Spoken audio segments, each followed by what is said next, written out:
Hello, Keith. Good to see you. Thank you for joining me. Uh, Thanks for inviting me on. Good to meet you too, Emma. Yeah, good to meet you. So, can we start then with what drew you to Quakers? When was that? What were hmm you looking for? And what did you find?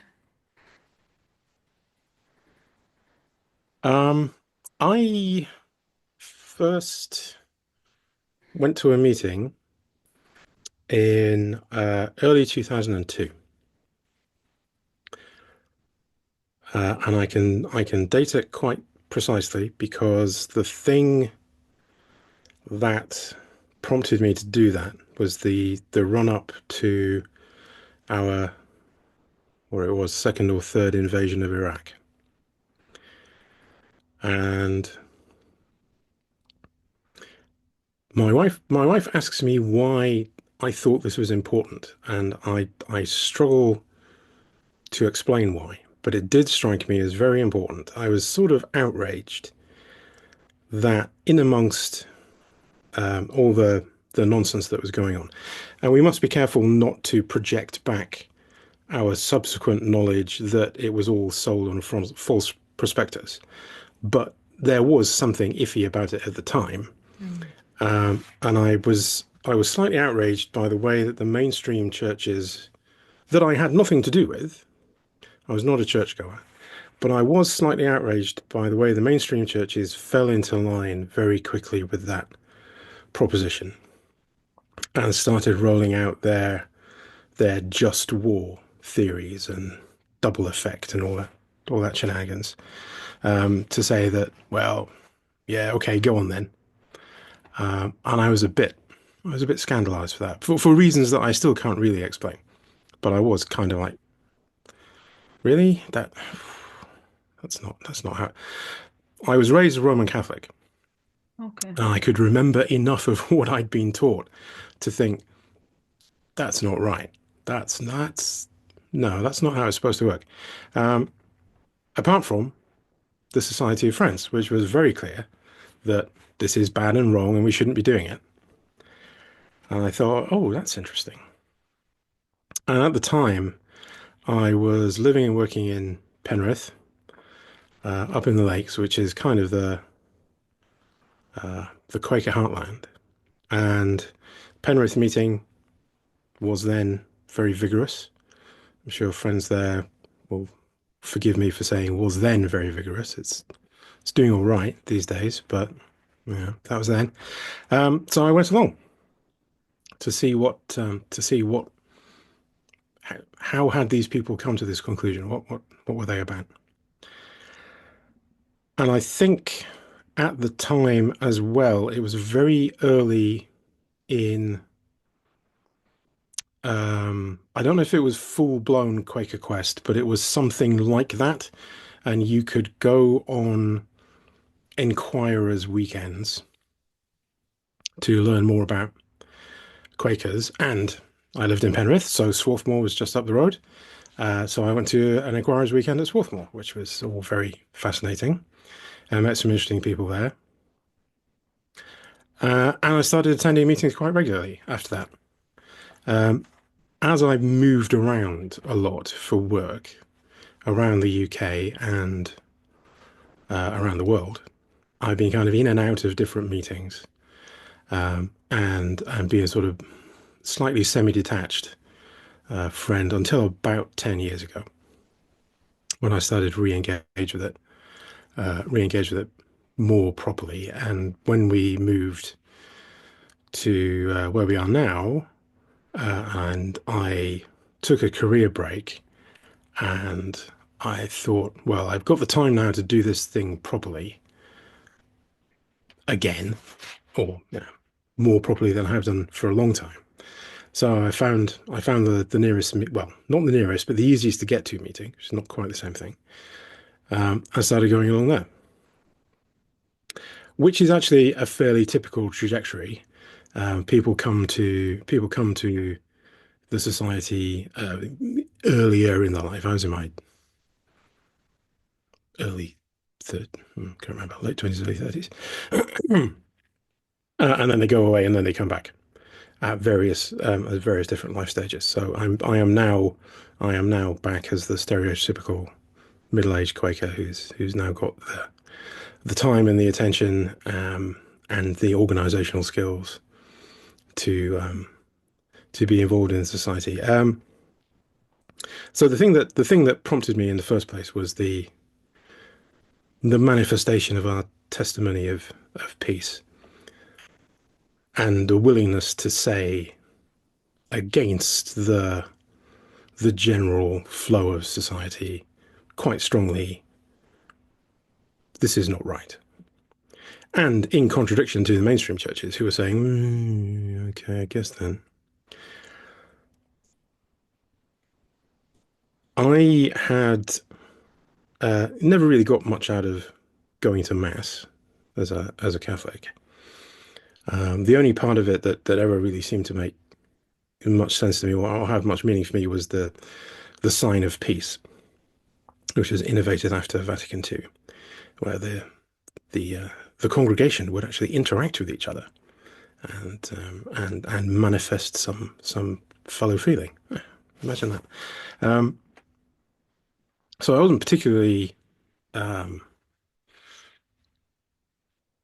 teed up for doing religion. Um, but having gone to these Quaker meetings in the first place, and I kind of went on tour for a bit around the Northwest and visited a few other meetings, and then came to work in London and met some meetings there, and the South Coast and some meetings there, and so on and so on. Um, I became, we use the word convinced. So Mm. I became convinced on and off over time, gradually, incrementally, that this is a good place for me to be and at a good thing that should not pass from the world, which is kind of showing signs of doing. Mm. Yeah.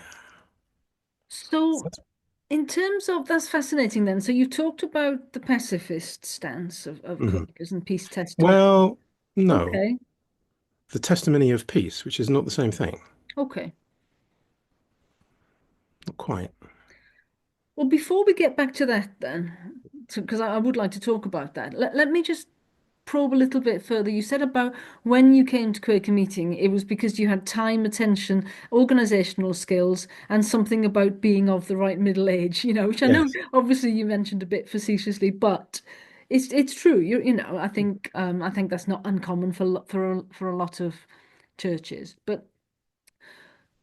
And you said it's a good thing. So I Mm. suppose my question is it at all a God thing God thing. rather than a good thing? Notice my play on words there very Oh yes, carefully. very good. Yeah, Cleverly. no, I saw what you did there. Yes. Is it a God thing?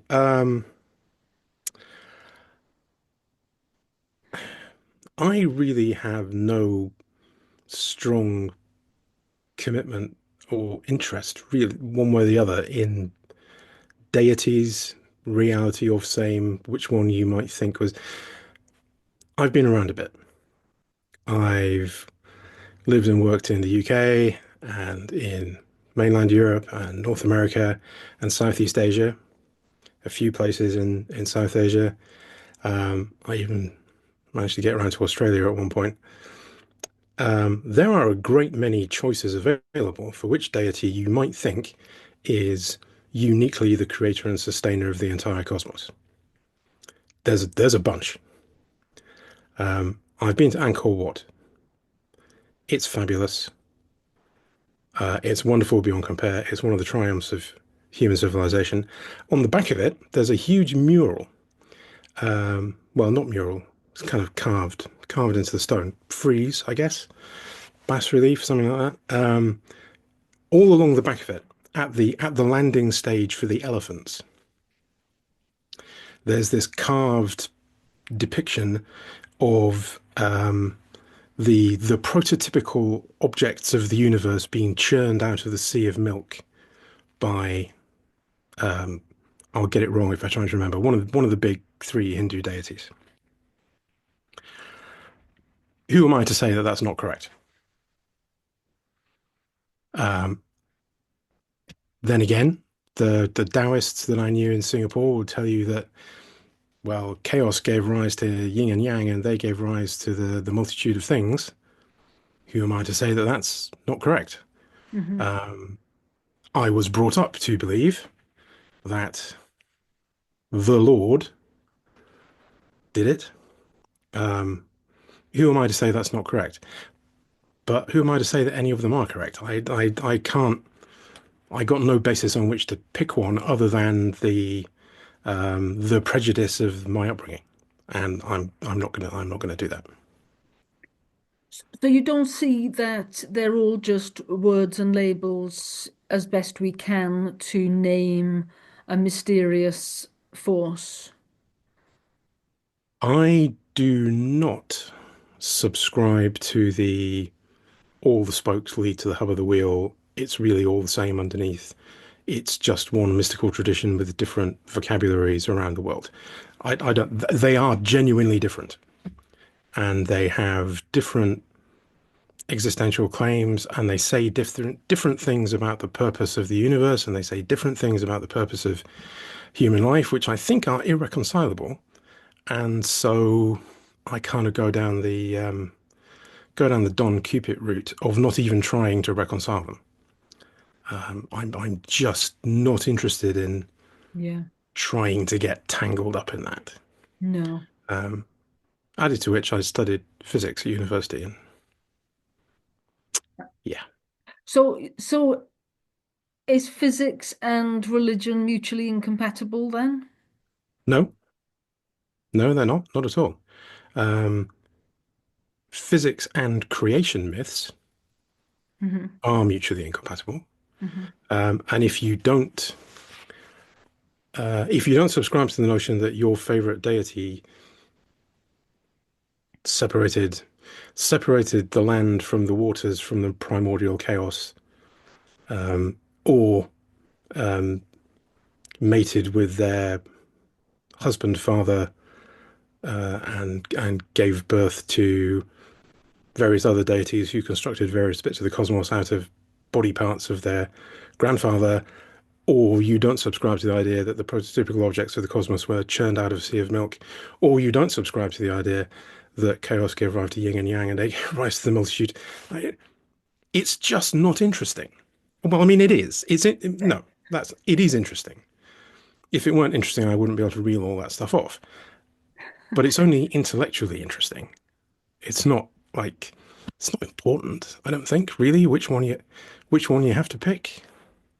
There's the one you're comfortable with, which is likely the one you grew up with, and that's okay. And people have very deep and sincere beliefs in these things, and that's okay. Hmm. Their deep and sincere belief does not have existential meaning for me, Yeah. and that's okay too. Physics presents us with a remarkably accurate picture of how the universe is and how it got this way, and there isn't a place in it for anybody churning anything out of a sea of milk or separating the chaos or whatever. That's just not. So Okay. I'm just not that bothered, really. So yeah, so I mean you've articulated that very well, and I think what I'm hearing is that they're not all, in your view, going towards the same thing. They're not kind of trying to explain the same phenomena. They're fundamentally different. So I keep hearing you say the word you've got to pick, you've got to Hmm. choose, and I'm hearing you say that you see no reason to choose one. No, I Um, personally, I don't. No. no. No. So in meeting for worship, Hmm. the obvious question is, what are you worshipping? And how does that sit? How do you sit around a lot of other people also sitting there in meeting for worship? What, Hmm. tell me about how that works for you. I think people get very hung up on this question of what are you worshipping? But I don't. I don't. It's again. I'm just like, well,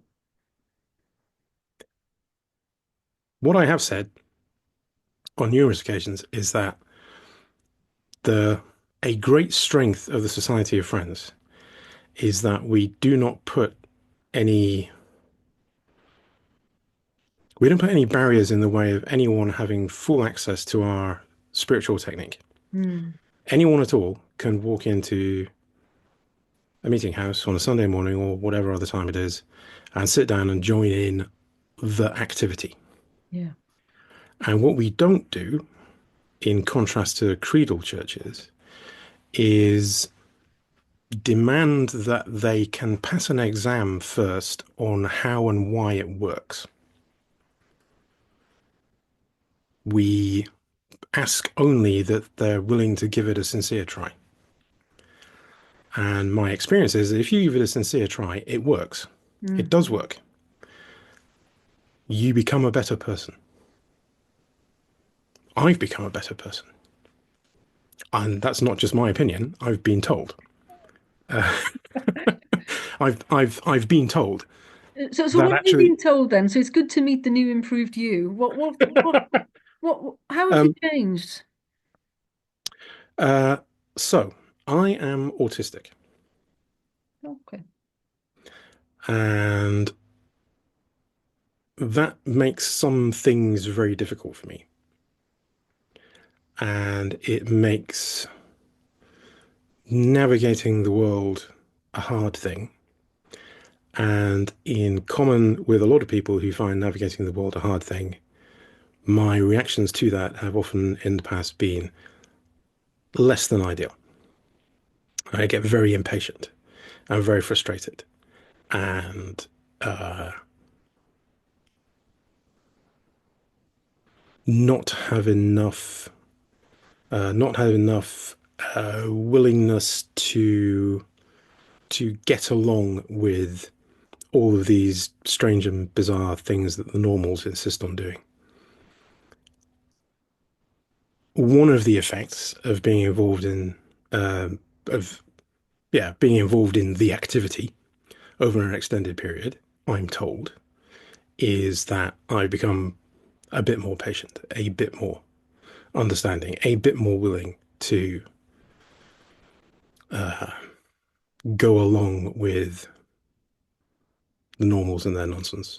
Hmm. That's one example. So there's been an effect on me that has made it easier for me to manage my autism, and I'm told has made it easier for others to be around me being autistic. Yeah, yeah. It also um, there's that line about the good being built up and the evil being or the bad being Mm. suppressed.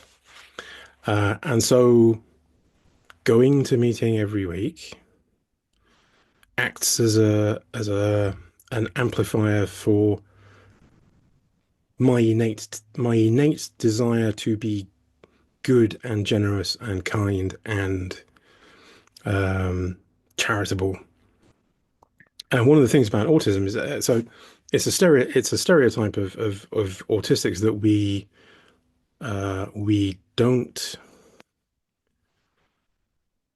don't recognize the emotional states of others. It's almost what the word means. Now, it's not true. We do. Well, some don't, but it's not really characteristic of us that we don't recognize the emotional states of others.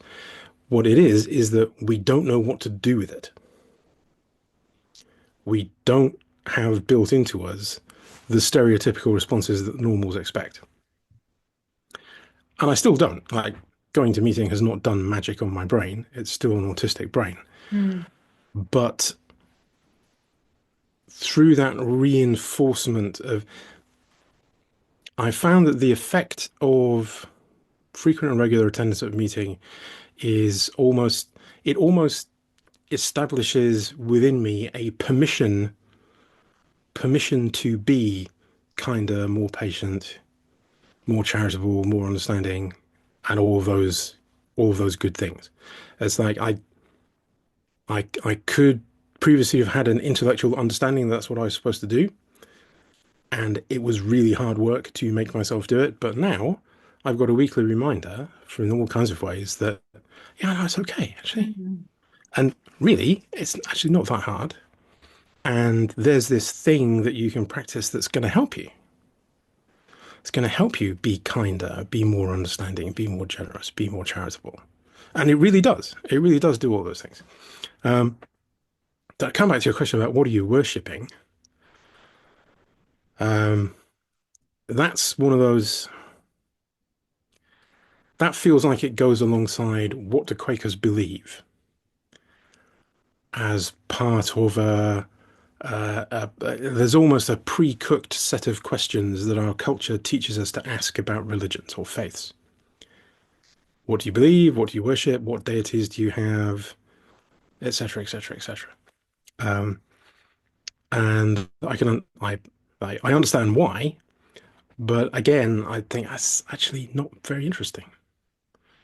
And I don't need the person sat next to me to be a Christian. I don't need them not to be. I don't need them to be Jewish. I don't need them not to be. I don't need them to be Muslim. I don't need them not to be. I don't need them to be a goddess worshipping pagan. I don't need them not to be because we've come there to all take part in the same activity without having had to pass an exam question first about how and why it works. We're just all there to have it work on us and do what it does. Yeah. Yeah, I mean, I describe it when people ask me, I describe Quakers as a spiritual practice and a spiritual community that comes together to Hmm. regularly practice that. Um, which is kind of the same things that you're kind of focusing on there. What I'd like to ask then is about your Catholic upbringing, right? Because that Hmm. is there. You were brought Hmm. up as a Catholic, so you Yes, I have would. this whole kind of knowledge base and a whole kind of cultural Yeah. mindset. And I'm wondering, whether that has shaped you and how do you think that has shaped you so that you're at this point now? Because there's one way, if I can say why I'm asking that, is because Hmm. there's one way of thinking about this that you're so Catholic, right, that you don't need to talk about it anymore. Yeah. What do you make of that? Uh, when I went bald, uh, when I started to go bald, I suffered a lot from cold head, uh, and this is how Catholic I am. That's how I solved that problem. I went and got myself a Cardinal Zucchetto, which I find it I didn't know that's what it vast, was. va It's fetching. It's fetching. vastly entertaining. Um, a uh, a, a colleague a colleague of the Zoom times, or the Teams times, who hadn't really met me before, happened to first see me wearing this on a Friday. Coincidentally, it was a Friday, and he was like, "So, Keith, are you wearing that whatever that is because you're a whatever you are?" I said, "Well, I'm certainly not a cardinal in the Catholic Church." Uh, and no, it's coincidence. Excuse me. Um, so downstairs, I've got a whole shelf of Bibles. The Old Jerusalem Bible, the New Jerusalem Bible, Robert Alter's translation of the Hebrew Bible, Sarah Reardon's Gospels, David Bentley Hart's New Testament, etc., and a bunch more. Jewish Translation Society, some of the stuff, and commentaries and books by scholars like um, Paul Fredrickson. When I came into membership, our area meeting gives people a book as a welcome gift, and they asked me what I wanted for my book, and I said I'd like the second edition of the Jewish Annotated New Testament. So yes, that is a very powerful resource that I have to draw on. Of course, the thing I've learned is that if you read the uncontested epistles of Paul without the lens to view them through of what the church tells you he must have meant, it turns out they say something completely different. And it turns out that what they say is much more interesting and much more valuable and much more thought provoking and much more spiritually useful than what the magisterium of the church has been concocting for 2,000 years. So all of that's there as a resource for me. And if I'm going to fall back on, in times of stress, people fall back on the thing they're used to. And so in times of spiritual stress, I'm going to fall back on my culturally Christian, culturally Catholic background. Mm. Um, so yeah, it's there at the back of the mind, but um, um, I try not to be just be like chauvinistic about that. Well, I was raised a Catholic, so clearly that's the correct thing. No, no, no, it isn't. I'm just noticing that. I mean, even before you gave me that very impressive list of books, and obviously there's a lot of knowledge and study that's gone into that. But I'm aware that your list of things that you were using Quaker Meeting to develop in yourself was kindness and Hmm. charity and faith, hope, love, charity, all that business. Yes. So these are not coincidental, I would No, say. no, no. So I suppose that the extent to which Quakers are enjoying and benefiting and flourishing in this spiritual practice we have is because perhaps many of us are raised culturally Christian, even if we have, Hmm. walked away from the organized religion around it. Yes. Oh. Um, I read somewhere once the greatest commandment is love the Lord your God with all your heart and all your mind, and love your neighbor as yourself. And that is unquestionably is in the foundation of what the Quaker faith is all about. Mm. And there's no getting away from that. And we shouldn't be embarrassed or about No, it either. I don't think so. I don't think we should be. Sometimes I feel there is an antipathy towards our foundational wisdom tradition of Christianity, and the Yeah. antipathy worries me. I don't mind so much a kind of a lack of interest even, Hmm. but it's an antipathy which I really start to think is a bit. I don't know. It's a little bit. I'm going to say juvenile. I mean, in my younger days, I was very rebellious, and Hmm. in those, in that mindset, I was very much thinking in those, um, in that kind of antipathy towards it. But I've just let all that go, and I'm just not Yeah. so worried about that kind of thing. So, So it is. So the Society of Friends is right now going through a time of necessary but painful historical reflection and introspection. And we're well beyond the also juvenile putting of Quaker saints on pedestals and thinking of them as flawless individuals, and we're well beyond thinking of friends of the past as always magnificent. And now we are very properly grappling with friends of the past's involvement in entirely reprehensible things, and they should have known better. Not to indulge in presentism, but even by the standards of the day, they should have known better.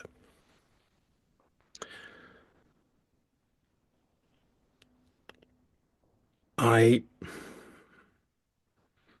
do see, a, yeah, the juvenile nature of that, of some of the rejection of Christianity as a basis for the Quaker faith.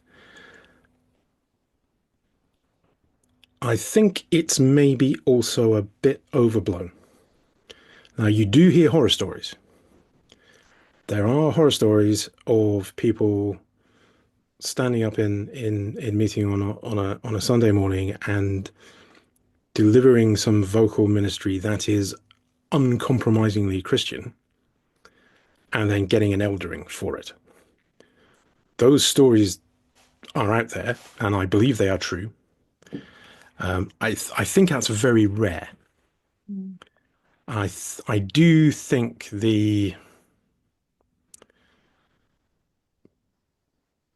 what the most recent survey tells us is the large Christian minority of Quakers in Britain now. They're feeling a little bit of that. If all you've ever known is privilege, equality feels like oppression kind of vibe. Some of the things they say feel a bit. They feel a bit, yeah, a bit off. A bit like you've you've taken something away from us that's ours, and we should be able to keep it. But that's not how these things work. And we continue to be culturally Christian in that kind of way. But yeah, it's a very complicated thing. But at the same time, um, the mainstream, and the thing, as I said, the thing that got me interested in the Society of Friends in the first place was what looked to me at the time like the absolute moral degradation of every mainstream church in the United Kingdom. And I did think about this a few years ago. I went back and looked at the like, press clippings, like saying, like, did they really? Mm. Like, did I get that right? Have I misremembered? No. You go back to the press clippings. The Anglican Church, the Catholic Church, the Methodists even are saying, yeah, well, it's not great, but yeah, we can see how. And another thing that I've learned from my studies of scripture and the way scripture is handled is there was that time around the 300s, the 400s, where Christianity became an imperial church.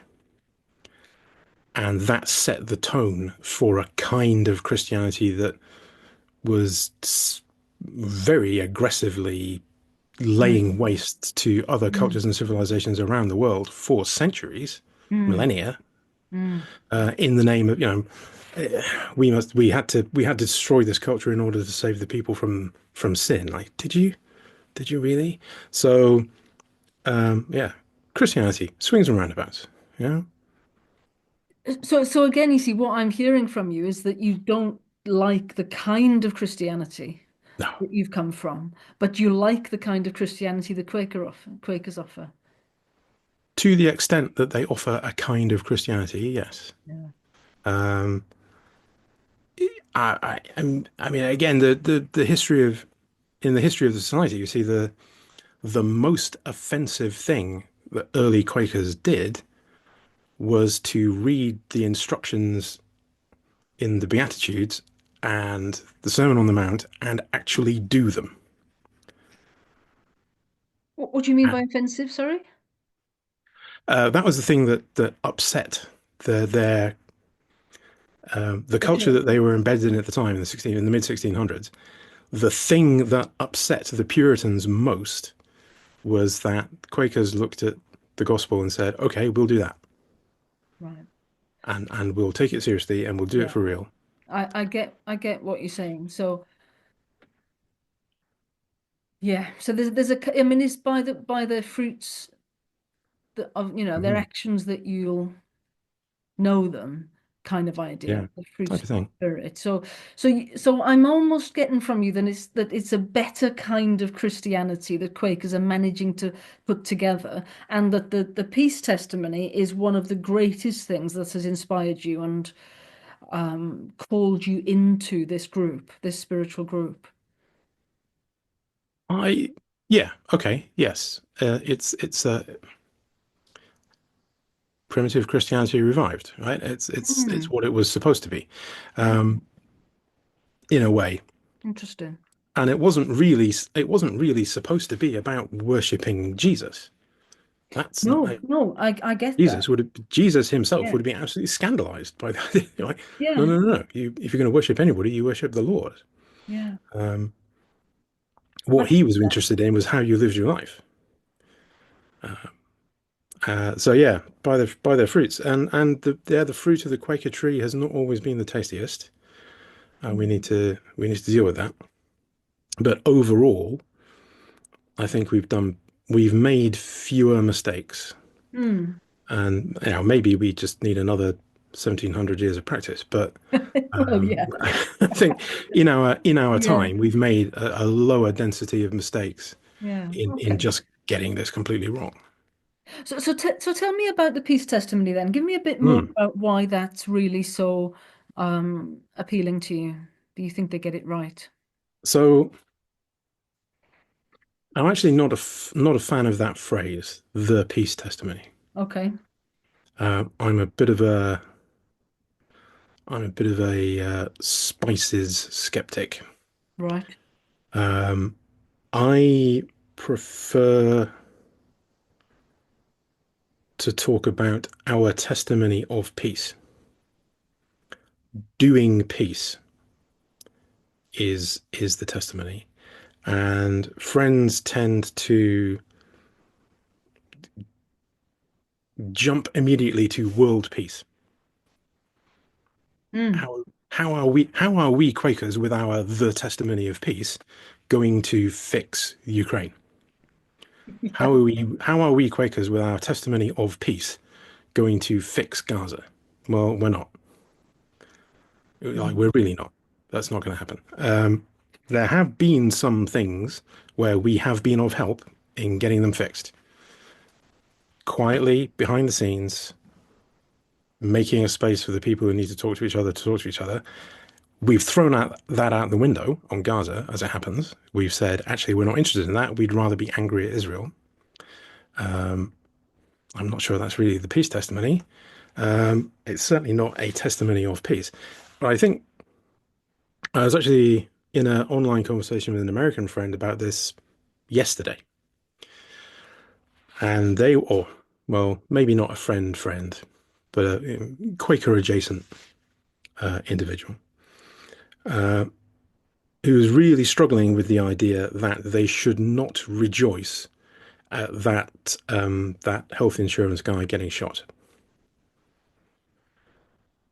As it happens, they themselves have been negatively impacted by the policies of that very health insurance company that the guy was the chief executive of. And they were really like genuinely struggling with the idea that, like, I want to sing and dance and clap because this terrible, terrible monster who's done all this awful harm to all these people has been dealt with. And does the peace testimony really say that I should not? Well, what it says is you yourself, what it what it reflects is that we are led to ourselves be peaceful. I think people, the way we talk about it, the peace testimony, capital P, capital T, is on the list. People get the idea that the peace testimony is going to tell you what to do. Mm. And they will say, in accordance with our peace testimony, I think blah, blah, blah, blah, blah. But that's the wrong way around. What I think should happen is that through the effect on you of our spiritual technique in waiting worship, you become more peaceable. You become a more peaceful person. You become an agent or encourager, a developer of peace in your little corner of the world. And that gets a little bit bigger, and that gets a little bit bigger, and that gets a little bit bigger. And if there's enough of us doing that, then we influence the trajectory of society, and these things become less likely. The health insurance chief executive is less likely to get shot, partly because people aren't so keen on reaching for violence as a solution to problems, but also because his company would be less predatory in the first place, because he would be more peaceful. So it's a very, I see it as that sort of bottom-up, incremental, influencing sort of thing, whereas some people seem to want it to be like, we're, the 12,000 Quakers in Britain Yearly Meeting are going to Mm. achieve peace. Yeah. I don't see it that way. And I still can't, to go back to that initial leading to go to the meeting, I still can't explain why it's so important to me. But I know it is. The it there being the testimony of peace. Yes. Why is that so important? Yeah. Yeah. I Okay. I don't know. Yeah. Can I ask you a little bit more about what you just said about we're not going to fix it by being angry at? I mean, you were Yes. using there the example, we're not going to fix Gaza by being angry at Israel. No. And can you unpack that a little bit about what you mean by that? So the way it's been explained indirectly to me via features in features in the friend and on the other conversations that I've had is that you can be you can be a reconciler or a conciliator. Maybe they weren't conciled in the first place, so you can't reconcile them. Maybe you're conciliating a new problem. Or you can speak prophetically about the evil you see in the world. And I'm told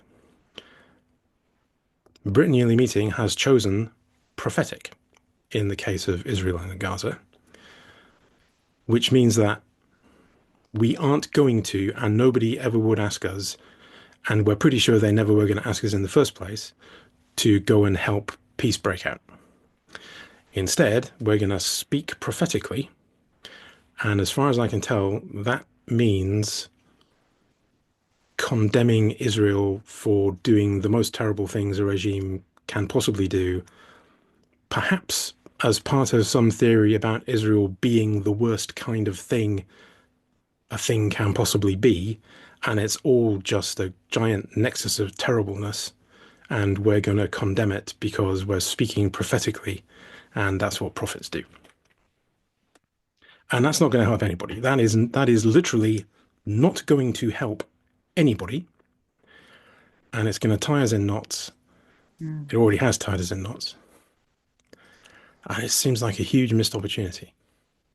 But we'd rather be, and then it hooks into a very kind of left wing, quote unquote, progressive critical theory, capital C, capital T, idea about what Israel is, and is the Mm. theory that Israel is nothing more than a European settler colony on a continent where it has no right to be.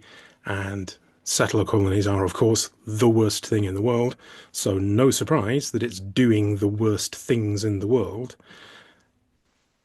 And Mm. it's a hop and a skip and a jump from that to agreeing with the supreme leader of the Islamic Republic of Iran that Mm. Israel should be wiped off the face of the earth. Mm. I've heard, like, I've been in conversations with friends, capital F friends, who've said, it's a real shame that Israel existed in the first place, and I hope for its imminent demise. Mm. That's not that's not peace. Well, it's certainly not peace. Um, I was speaking with a younger friend recently who, as part of the kinds of things that were important about Quakers, Mhm. mentioned being pro-Palestine. And I've been thinking about that ever since. Um, because much like you've just articulated there, it seems quite a jump for a person, sat in the UK, um, to have that as one of the founding features of their, you know, spiritual, It would you be know. surprising. Yes. Well, it surprised me, and I think that the reason I asked the question was about what are the key things that matter to young Quakers. Mhm. And that was the answer. And there were three things, which has made me think about a new trinity, in Oh effect. yeah. Do you know what the other two might be? Could you guess?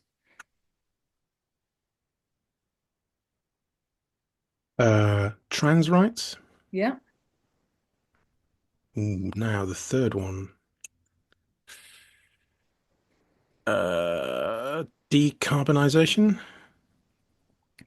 Environmental sustainability Environment. Okay. was the term, More but I mean, generally. Okay. I Yep. think that counts. So well done there.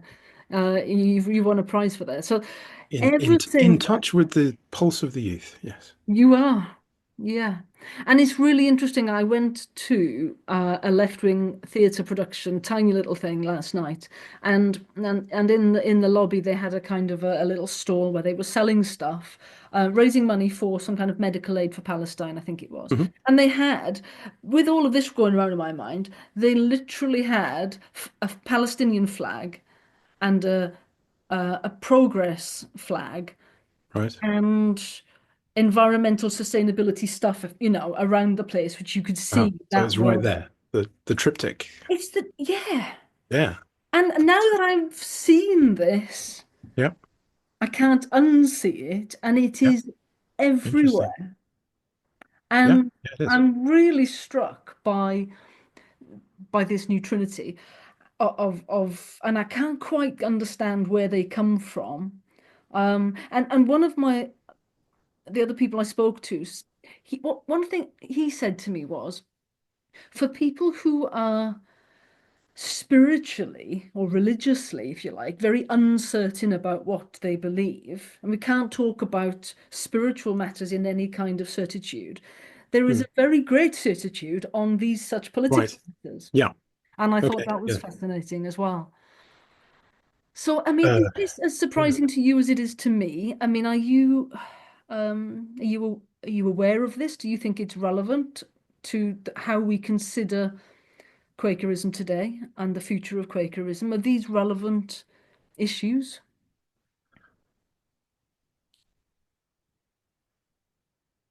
I get quite vexed about people who discuss young friends in terms of them being the future of the society. Hmm. They're not the future of the society. They're here now. They are Quakers in full. They already are today a large component of the society. They're not the. It's like we're waiting for them to go away for 20 years and come back as proper middle-aged Quakers when they've settled down. And that's not right. They are fully Quakers today, and the things they care about are fully, therefore, things that Quakers care about. Uh, I'm not surprised because I am somehow aware enough of what the young people are talking about. Um, it's probably got something to do with being chronically online, which is kind of where they are. Um, that it doesn't surprise me that you would see. Well, I'm interested that it would be quite as concrete as that. They're just like those three things. Um, it doesn't surprise me. I can understand how they got there.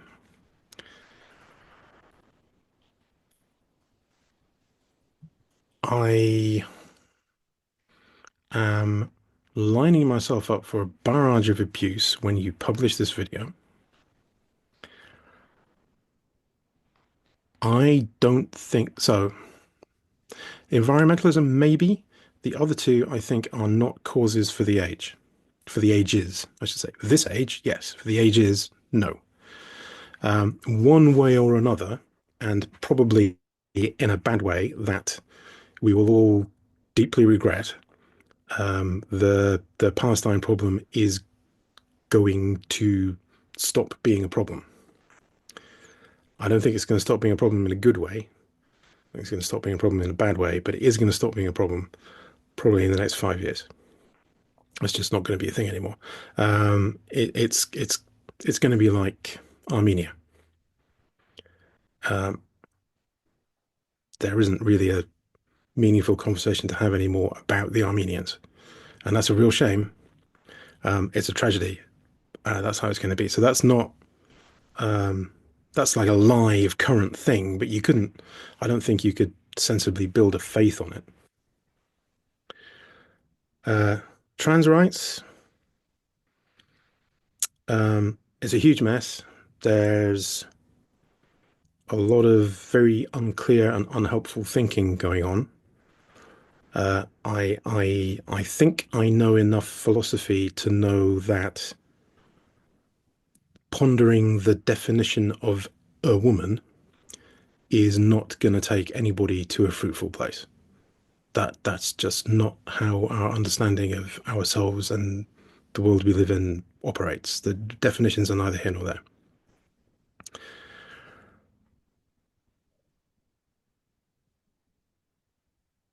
Society has yet to come to a stable view of how it's going to properly recognize and properly enable to flourish, I hope, people who do not fit a tidy and somewhat illusory uh, uh, gender binary assigned at birth by having a quick look at the baby's genitals. That has gone or is going, and it's not going to come back, and that's probably a good thing. That strict binary and the lazy way it's been determined is has not served us particularly well. It's going to go away, and that's probably a good thing. Where society is going to end up in its settled position or largely settled position on how people who don't fit that very clear binary are going to operate, we don't know yet. We're working on it. There are there are people on all sides of the argument who have jumped very quickly to very firmly held positions. And again, I can see why. I can especially see why in the case of people who fear that their very existence is going to be impugned in some way. Those are genuine fears. They're very legitimate fears, and that needs to be addressed in a way that means that those people do not need to live in fear because nobody should. Um, so that's a longer-lived thing, a longer-lived question. Still seems like a strange thing to. Still doesn't seem like something you'd build a faith on top of because it's about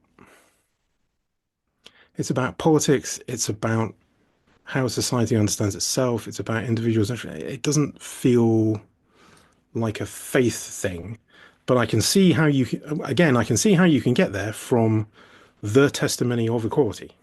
Mm. Well, we have the testimony of equality, therefore, all these kinds of differences and separations and barriers should be abolished. I can see how somebody could think that way. And if you start from there's a the testimony of equality, yeah, maybe that is where you end up. But I don't start from there is the testament of equality. Again, I find the operation of the technique, the operation of the spiritual practice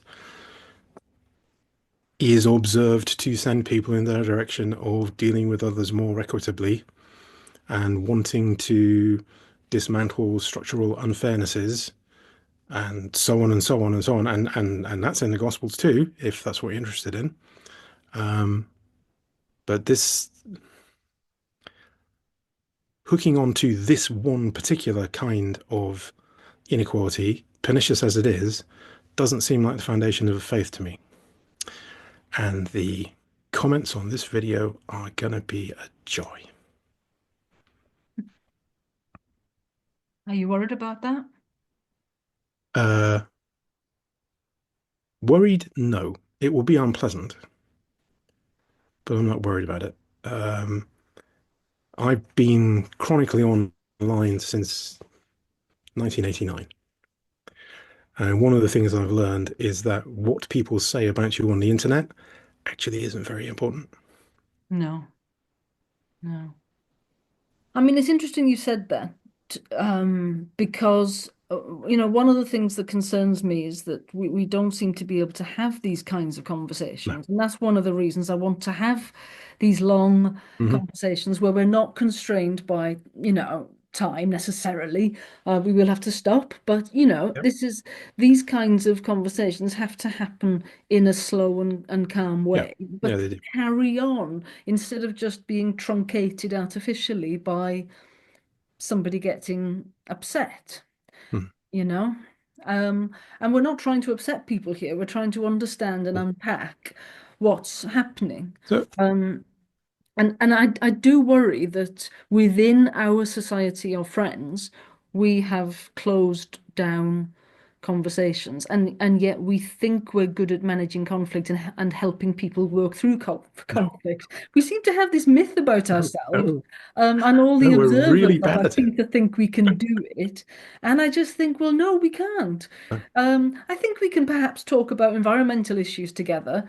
Um, we certainly can't talk about trans rights together, no, it seems. We can't talk about, I don't know, I don't think we can talk about Palestine and Israel very well either. not very well, no. So I'm just not convinced that we put our faith into action in our own society. We don't create these spaces. So I do appreciate that you've been somewhat courageous in just speaking plainly. And I think that's what we do.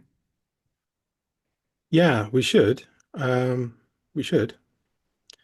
Um, we increasingly concerned that within the society we have lost sight of the the moral authority that comes from slow discernment, slow spirit-led discernment. It's enormously powerful. Um, when we, let's say, send somebody to represent us at some, hypothetically speaking, let's imagine we send somebody to represent us at some ecumenical body, and some other churches in that ecumenical body find that individual unacceptable for one reason or another. We can imagine such a thing happening. They can't, those other churches, they can't, and they didn't just kind of casually wave away what our position is on such people being Mhm. perfectly valid representatives of our faith community, because they know that we got there by a long and slow and careful and spiritually informed process of discernment. Um, Similarly, our position on marriage equality is a great example. It took what, at least 25, maybe 30 years for us to come around to that. Um, by a slow and careful, painfully slow, yes, but careful, spirit-led discernment, and that makes our position on marriage equality absolutely unassailable. Mm. Nobody can. I dare them. I dare any other church to say that we're obviously wrong about that. I think one of the things that comes back from the ecumenical groups is that these other churches, they don't necessarily enjoy having Quakers there very much. They had an All empty chair, didn't they? all the time, they had an empty chair. Like, no, you can do the work, but we're not going to look at you. Why? You can do the work, but we're not going to look at you while you're doing it. Like, but they couldn't just say no. There was I was going to say pretty shameful fudge on the shame on those other churches for the Yeah. position they took. Really, shame on them. Like shame on them for the Iraq stuff as well. Like shame on them. We don't say shame on you enough. I think No. we used to all the time, Yeah. but we're back. Oh, judgmental. But they can't just wave us away because our process is careful and it's spirit led, whatever that We means to don't you. we don't always do it, do we? But we don't always do it. We don't always do it. And I see And that.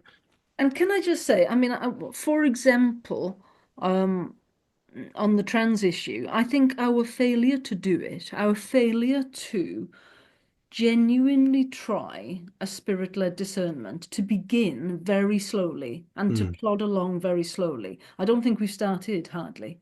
Um, and I think barely. we No. failed to do it. And I think it's a lack of care. And you Mm, know, for all this kind of screaming that's going on, which is about be kind, be kind, be kind, on the one hand, is and on the other hand, you know, we want to speak, we want to speak, we want to speak, and there's just kind of no spirit-led discernment. Now, I see that and observe that and think that is a lack of care. You're not being kind because you're not allowing this discernment to unfold. Um, so I'm completely with you on mm, when we do it well, it's unassailable. yeah. Yeah. And we haven't done it well on these issues. Oh, hardly at all, really. There's that minute from a couple of years ago that when it says what it says, and people on every side of the argument are then pulling it in alarming directions. Mm, It's actually pretty anodyne. It's pretty bland in what it actually says. It's kind of a holding, like, yeah, okay, yeah. yeah, be kind, and then that's getting yanked in all sorts of directions in the meantime because, yeah, we haven't. And I don't know whether it's we do we not believe in it anymore. Well, one of the things that I think has been pulled in different directions, which is an interesting way to put it, is the word affirm. And I've Hmm. spoken about this with someone else, which is what does affirm actually mean? And because so I would affirm you, Keith, as a valued member of our society. You know, no matter what your identity is, I would affirm you as a friend, a Quaker, a unique, precious child of God. You know, that's Hmm. affirming, isn't it? Yeah, Um, Other people think the word affirm means other things, they do. you know. Yeah, they So do. there's as you say, it's a holding minute. Hmm. It's It's not. not It's not done. anything more than that. No, it's not done. Um, and whether we have the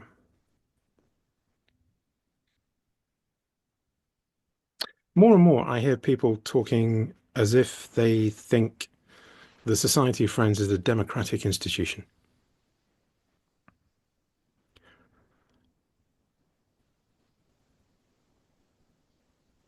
and that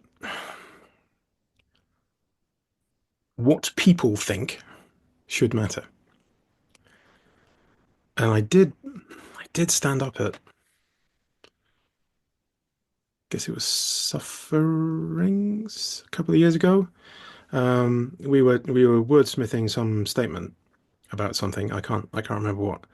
And a friend said, "Well, the statement needs to reflect all the points of view on the issue, and we need to show that we've heard from all the various different ideas about this topic." And I stood up and said, "No, no, we really don't. Um, the statement should reflect a singular point of view, which is the will of God. That's what we're here to do. We're not here to." It says in, I'm pretty sure it says in Faith and Practice about our decision making process. Like we don't need or want or benefit from hearing from everybody.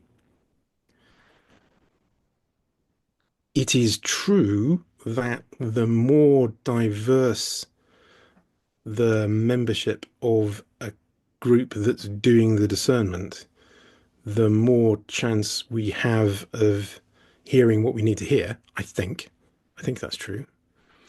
But we don't need to hear from everybody on any particular topic. We need to hear from who we need to hear from, which can be surprising, but only from them. And we don't need to come up with um, a, um, a statement that reflects all points of view as if they're all equally valid, Mhm. because people think all kinds of stuff. Mm, mm, Um, what we're trying to discern is the leading of the Spirit. We're trying to discern the will of God, whatever that means to you. Uh, and I'm no Christian. I'm not much of a theist, but I'm unashamed about saying that. We were there to discern the will of God in some way. It's not what I think. It's not what you think. It's not what the majority of people think. It's certainly not what some left-wing academic is convinced that we should think. It's what our spirit-led discernment process leads us collectively to. mm, And we seem to, yeah, we seem to have lost our faith in that. mm. Mm, Interesting, because one of the things you said a while back was about the creedal churches. mm, What did you make of the recent yearly meeting discussion on what have we done with our minutes from previous yearly meetings? Do you remember what I mean? We had this whole discussion yeah, at some point about these are minutes that we've made previously, yeah, and there was some implication that we really should be, I don't know, reciting them or believing them or having a 10-point plan or proving that we've put something. them into Yes. place. And a few people have mentioned to me that actually this sounds like they're becoming like their creeds. Um, Mm. which was people have suggested that it's a worrying turn, that we really shouldn't be making our minutes into creeds. Are you worried about that at all? I do remember that discussion. I'm more worried about the the testimonies becoming a creed. I'm more worried about that, but I think the situation on past minutes is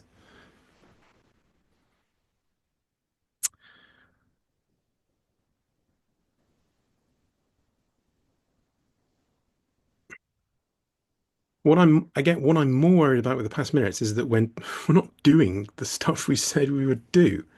Mm. I'm less interested in reading out a bunch of minutes or sticking a bunch of minutes up on the wall or whatever it is anybody imagines we're going to do to like make sure that we remember the minute from 1997 that said blah blah blah. Um, I'm more interested in things being done to make a better future than I am in making sure everybody's properly familiar with the foundational minutes of this, and this, which lay out the things that everybody is like, no, as you say, that's heading in the direction of a creed. I Yeah. think the way a lot of people talk about the testimonies is already tantamount to a creed. Having a bunch of minutes along is not gonna help at all. So yeah, I'm yeah, I wasn't super impressed with that idea. It feels yeah, it doesn't feel right. But I would like us to see us actually do fewer minutes and minutes that have some proposal in them for concrete action and then do the action. That'd be great, Yeah. rather than we minute that we're awfully concerned about this terrible thing. I know. I mean, I'm with you on that. I think we minute far too much, far too long, and Yeah. could just get on with it and actually Yes. don't need to minute that we did this and we did that and we did So the. I also mean, downstairs, I have a collection of old books of discipline, right. back to the very first printed one, 17 something or other. Um, because nobody's interested in them, they're actually quite cheap, Yeah. and you can get like these fabulous old books of discipline. Like they're gorgeous, they're gorgeous things, and they're also really interesting pieces of Quaker history. And because they're not collector's items, they're actually easy and cheap to get hold of them. They're really interesting. And that very first printed one, before that they were handwritten. You had to go to Devonshire House and pay some money for somebody to write one out for you. And the first printed one from 17, I can't remember exactly, 17 and change. Um, under war, because we didn't used to have the testimony of peace. We used to have a testimony against war. And the section on war is a single page. And what it says is, you Quaker merchants, don't put cannons on your ships. And that's all it says. So it's a short, simple, and clear instruction from London Yearly Meeting, as was, to Quaker merchants. Don't be going thinking that you're going to have a fight with anybody. Like, the pirates come, you just put your hands up. Now that's putting peace into action. That's literally putting your money where your mouth is. Mm. Clear, direct, actionable. Like, listen up, Quaker Yeah, merchants. yeah, Here is your instruction from God. Do not put cannons. Do not. Now they must have been, otherwise there wouldn't be a minute about it. Do not put cannons on your ships. yeah. Our minutes today are not like that. No, they're not They like that. waffle on for paragraphs and paragraphs about Yeah, how non-confrontationally upset we are about this terrible thing. yeah, And then what? yeah. So let's talk about the future then. Mm. I mean, the idea for these videos came from being at the Future of Quakerism conference, talking about how, what is the Yep. future of Quakerism and are we going to die out? There's only 10,000 of us left. I mean, I thought, wow, 10,000, that's great. I like that.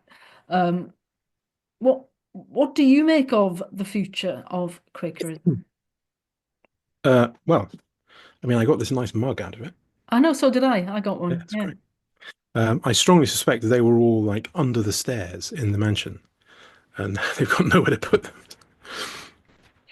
Um,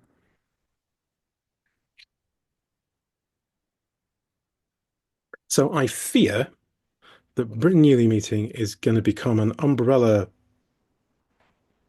organization for a bunch of campaigning groups,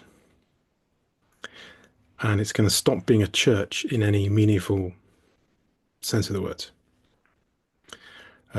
There's going to be a bunch of campaigning groups about a bunch of stuff, all of which are vaguely humanitarian benevolences, and then Britain Yearly Meeting is going to be like a umbrella organization for them, um, and that would be a real shame.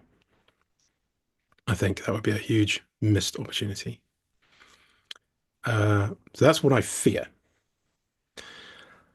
My hope is that we're gonna overcome. I can't remember the exact words that Paul Parker used. It was something like overcome your bewildering distaste for outreach, something like that. Yeah, we need to do that. Um, I've started wearing a badge on my coat that says Quakers. Um, I was talking to a friend about who was involved in a job search, and I was helping them with their, um, how do I present myself in this interview that's coming up?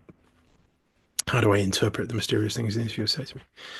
And we were talking about things that the previous roles they'd had and how they could use that. And I mentioned that my service to the Society of Friends is on my CV, Okay. and they said, can you do that?" It's like, yeah, you bet. I'm I'm on the National Representative Committee of a 350-year-old institution that's been a significant part of the life of the country for like, yeah, you bet it's on my CV. Um, but that's like slightly scandalized by the idea that you might want to tell future employers that you had this. Um, so we need to get over that. And like I earlier this year, I started a new worshipping group in down in the town, which has never had a meeting house, as far as I can tell. It's not in the big book of meeting house. There isn't one listed in the big book of meeting houses. Um, it's a mill town, and every mill owner built themselves a church chapel, whatever. But it seems that none of them were Quakers, so we haven't we never had a meeting house. But I started a worshipping group under the care of my area meeting. We meet once a month on a weekday evening, as was mentioned at the conference. People come, people come and try it out. Maybe they come back, maybe they don't. There are locals who can't make it to then what is notionally their home meeting because of transport problems and blah blah blah, and they come along, and it's a bit of a foothold and it's a beginning. Um, I am morally certain that there are many, many, many, many, many people who would benefit in the ways that I've benefited and many more from being involved with the Society of Friends. I do genuinely think it's it's the right kind of Christianity if you want to think about it that way, or it's a kind of faith that suits the needs that people have today, I think. Mm. But we shy away, and I'm sure that the society would benefit from having those people in it as well. There's a um, there's a website you may have seen called Church Church Growth Modeling, something like that, um, where a person has used epidemiological models to try and understand how churches grow and how churches die, in the same way that a disease spreads through a Mm. population. Really interesting stuff. One of the things that they do, and I think the data is correct, but the inferences they draw from it are wrong.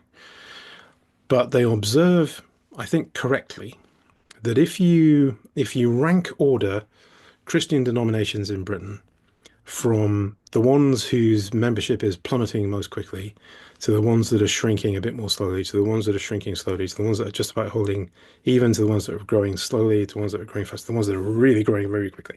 If you rank order them in that order, you will find that you have also rank ordered them from most theologically liberal to most theologically conservative. I think that's true. I think the data does show that. Now, the person who did this analysis is some kind of evangelical type Yeah. Christian. So their inference from that data is that if you want your church to grow, you need to abandon same-sex marriage. You need to get everybody reading scripture every week. You need to be hellfire and brimstone, and judgment and perdition and all that stuff because that's what the people want, apparently. I think that analysis is incorrect. I think the confounder that is not taking into account is that what those theologically conservative churches which are growing quickly, I think the thing that is making them grow quickly or enabling them to grow quickly is that they are confident. Mm. Now, the thing that they are confident in, I find fairly repugnant, and Mm. also their claimed scriptural groundings for why they think that I think are mistaken. That's another story. But they are confident. They have a clearly articulated idea of what they're about. And they can, in marketing terms, they got a good idea of who their addressable audience is, and they can get that message into people's heads, and then they go along and join the church. The confounding factor on the other end is that the theologically liberal churches are not confident in their liberality. Mm. They hedge and waffle, and out of out of their theological liberality comes a weakness in how clearly they can express what they are about at all. And that's not compelling. That's not going to get anybody excited or engaged. So what I want for the Society of Friends is that we are confident in our liberality. We are confident in saying what we are about and why you might benefit from coming to a meeting, and we let people know what that is. And I am morally certain that there are a lot of people, if they only knew it was an option, would come to us and would get a lot from it. Mm. So that's the kind of the future I hope for, Yeah.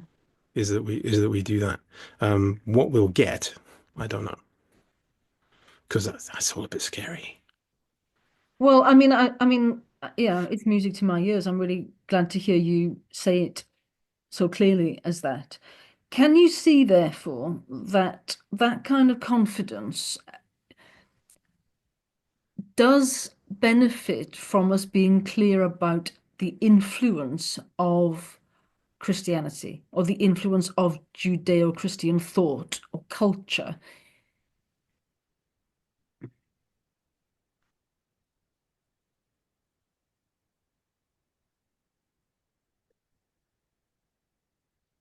So the mainstream churches have poisoned the well. The mainstream churches have behaved so badly for so long that that word, Christianity, has now got so much terrible baggage attached to it.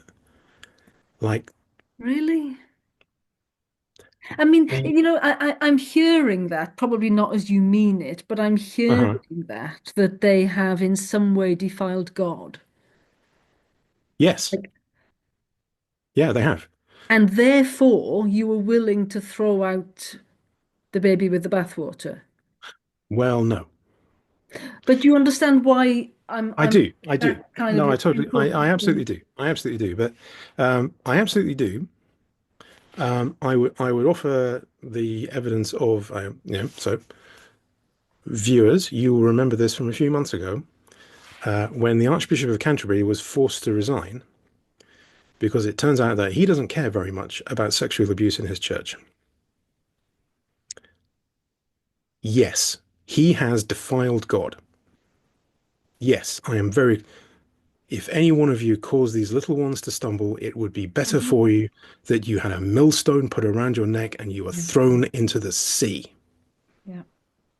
Yes, yes, he has defiled God. Yes, that church has defiled God. And to be clear, the American Quakers who played along with the genocide of the Native Americans, Yeah. they have defiled God.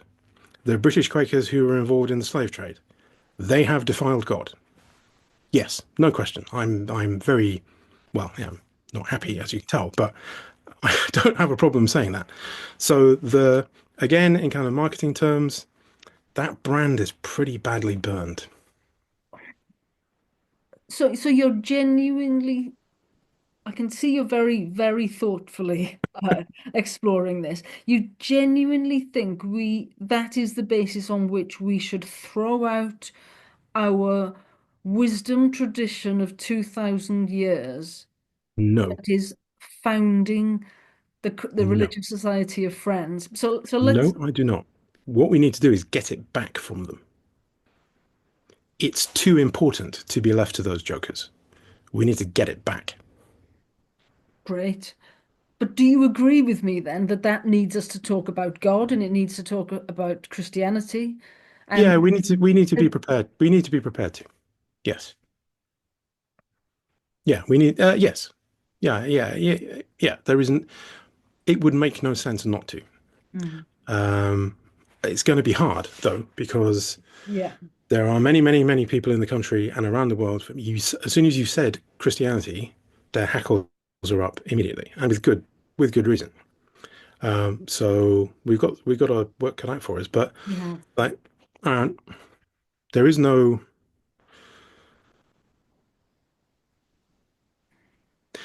Judeo-Christian. That doesn't make any. It's like that's a oxymoronic phrase that I think we shouldn't use. Okay. Jesus was a Jew, fully embedded in his tradition. Hmm. Most of what he's recorded as saying in the Gospels had been said before by Jewish sages.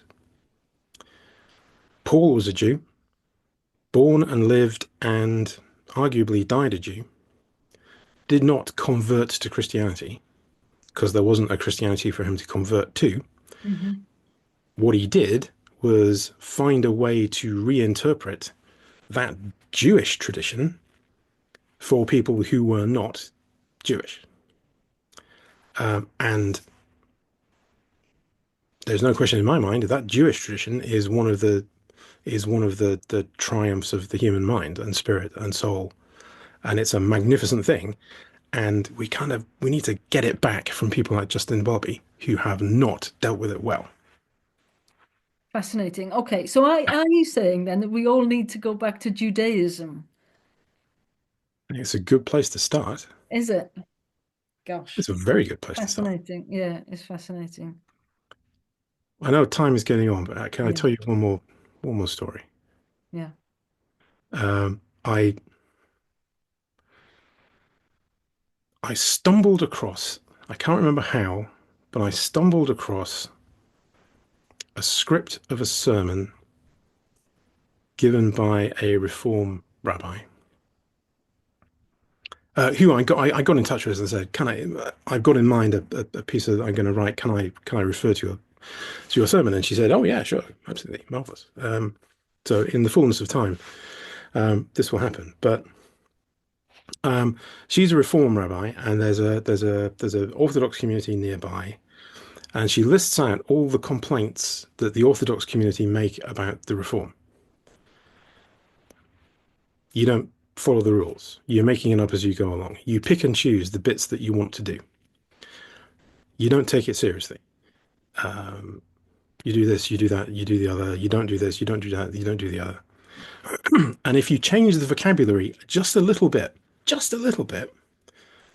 it sounds very much like Orthodox Christians complain. Small, like, so this is capital O Orthodox Jewish people complaining about the Reform. People now, if you take the little o Orthodox Christians complaining about Quakers, they make much the same complaints. You pick and choose the bits that you like and you throw away the bits you don't like. You don't pay proper attention to scripture. You don't follow the rules. You blah, blah, blah, blah, blah, blah. Buffet religion. You just, it's the same. Mm, mm, And the thing that she said in this sermon to her congregation is, no, we must be proud and confident in our liberality. Yes, we have women rabbis. Yes, we have same-sex marriage, and they don't. And we need to be proudly confident in our liberality. And I think the same is true for Quakers. We need to be proudly confident in our liberality, and currently we're not. mm. Well, Keith, it's been a fascinating conversation. Thank you very much. Um, Thank you. yeah, well, thank you. And maybe we should do a follow-up sometime because there's been such a lot to talk about. So, Uh, yeah, my pleasure. thank you.